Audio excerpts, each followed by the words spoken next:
नमस्कार दोस्तों।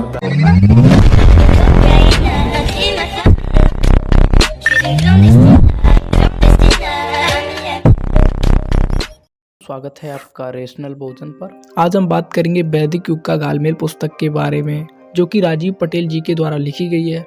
भारतीय इतिहास कहता है कि भारत में मनुष्य की संस्कृति 1 लाख वर्ष से भी काफी पूर्व से स्थापित है, जबकि शैक्षणिक इतिहास कहता है कि भारत में मनुष्य की संस्कृति मात्र 10,000 वर्ष के अंदर की है।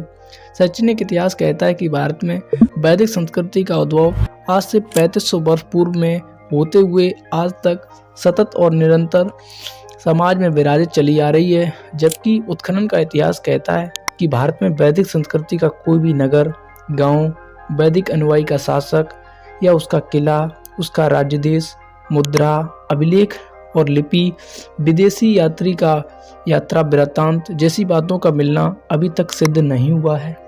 उत्खनन का इतिहास कहता है कि भारत में बौद्ध संस्कृति के असंख्य साक्ष्य उत्खनन द्वारा जमीन के नीचे मिलते हैं, जबकि मान्यतावादी ब्राह्मणी वैदिक संस्कृति का इतिहास अभी तक सिर्फ कागजों पर ही मिलता है। घालमेल नंबर 2 वेद सम्यक काल की भाषा पाली की वेदना से निकला हुआ शब्द है।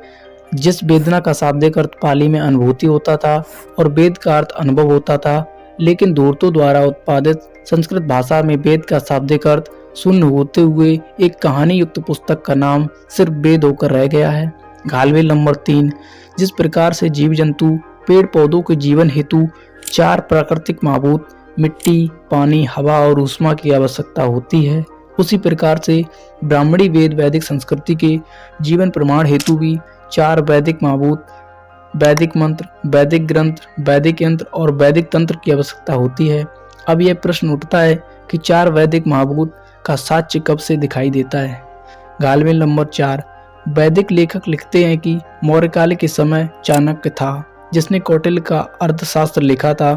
अब प्रश्न ये उठता है कि मौर्य काल में लेखन हेतु सिर्फ शिलाओं का प्रयोग होता था, लेकिन चाणक्य ने अपने अर्थशास्त्र के लेखन हेतु कागज का प्रयोग किया था, तो क्या उस समय कागज का आविष्कार हो चुका था?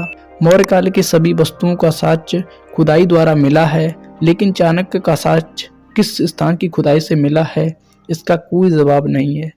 घालमेल नंबर 5 वैदिक पक्ष और विपक्ष के लेखक लिखते हैं कि पुष्पमित्र शुंग ब्राह्मण था, फिर शुंग काल में ब्राह्मणी ग्रंथ, ब्राह्मणी मंत्र और यंत्र का निर्माण जरूर हुआ होगा। अब ये कोई बताए कि शुंग द्वारा निर्मित इस प्रकार का ब्राह्मणी ग्रंथ, मंत्र, यंत्र का साक्ष्य कब और कहाँ मिलता है। घालमेल नंबर 6 शैक्षणिक पुस्तकों के माध्यम से वैदिक सभ्यता की शिक्षा दी जाती है।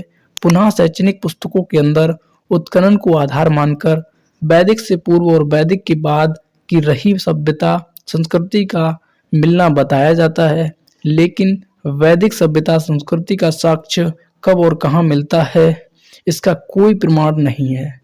दोस्तों, ये वीडियो आपको कैसी लगी हमें कमेंट में बताएं और ये जानकारी अपने दोस्तों के साथ ज़्यादा से ज़्यादा शेयर करें।